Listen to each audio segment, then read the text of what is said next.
ईमान उन रोशन सितारे जो नालो आहे जेको कॾहिं बि बेनूर नाहे थींदो। जेको शख़्स यतीमनि जी सार संभाल लहंदो आहे, अल्लाह पाक उन जे बच्चनि जी सार संभाल लहंदो आहे।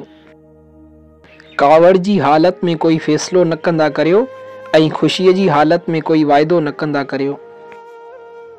जेकॾहिं मुंहिंजी ज़िंदगीअ में ॾुख न हुजनि हा त मां पंहिंजे पालनहार सां दुआ जो रिश्तो कीअं जोड़ियां हा।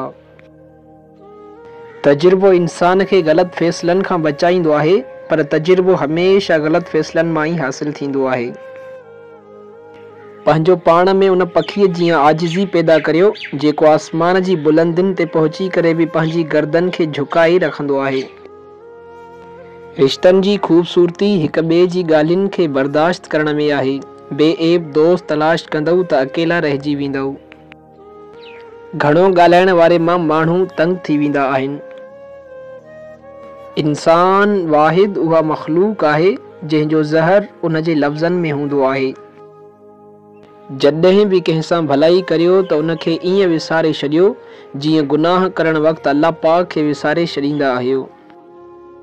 चुगिलखोर घड़ीअ पल में अहिड़ो फितनो पैदा कंदो आहे जेको केतिरा ई महीना हलंदो आहे। काइनात जी सभ खां महांगी शइ एहसास आहे जेका दुनिया जे हर हिक इंसान वटि नाहे हूंदी।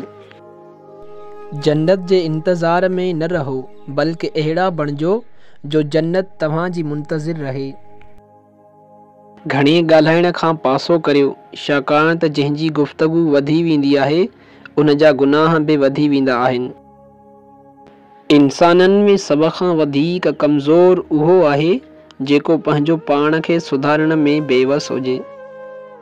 इंसाननि में सभ खां वधीक ख़ुशि उहो आहे जंहिंजा इख़लाक़ वणंदड़ हुजनि।